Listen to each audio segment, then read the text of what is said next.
the man I married happened to be quite well acquainted with Nelson Mandela.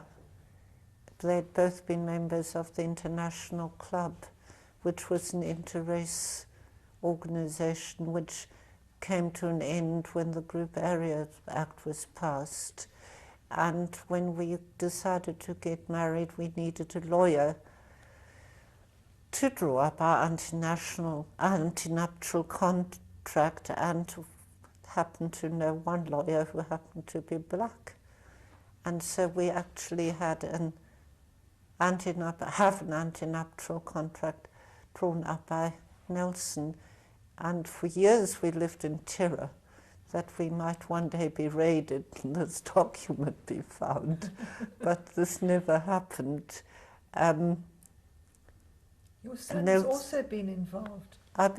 Your son has also been involved. He has been very much involved because, first of all, because of our friendship with Nelson, which continued after he went into hiding, and because of my background, and the fact that he went to Wits University, and had also been at the Waldorf School, where the thinking was quite liberal and flexible. He decided that there was no way he was going to serve in an army which was basically being used to fight a war of aggression in Angola and what used to be Southwest Africa, and at a later stage being used as an army of occupation in a civil war.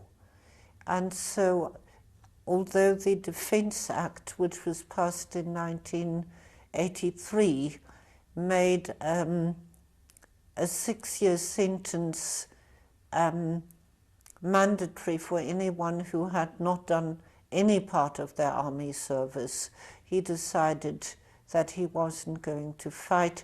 We hoped he would leave the country, but he refused, and he refused to become one of the young men who were sort of living a virtual underground existence. He actually, in 1987, answered his call-up, went to report and told the major who was doing the intake that he wasn't prepared to fight.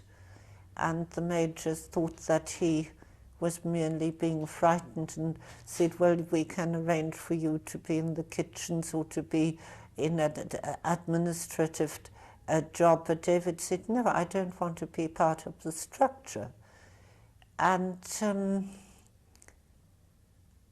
that then, you know, they said, well, we'll have to charge you. And he said, yes, I know.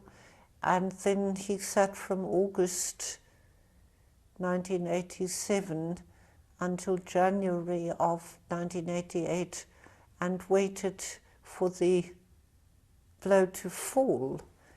I think they hoped he'd either change his mind or go away, and I think we vaguely hoped the same thing. He had said to us, what will you do? Will you support me? And we said, well, we'll think you're mad, but we'll support you. With the cause of all sorts of strange delays about the charge sheet not being ready and so on, the trial was actually delayed until the 19th of June, of July 1988. And Mandela told me afterwards that that was the 25th anniversary of the day on which, I can't remember whether he said he was sentenced or whether he actually commenced his sentence. So he said it was a tremendous morale booster for him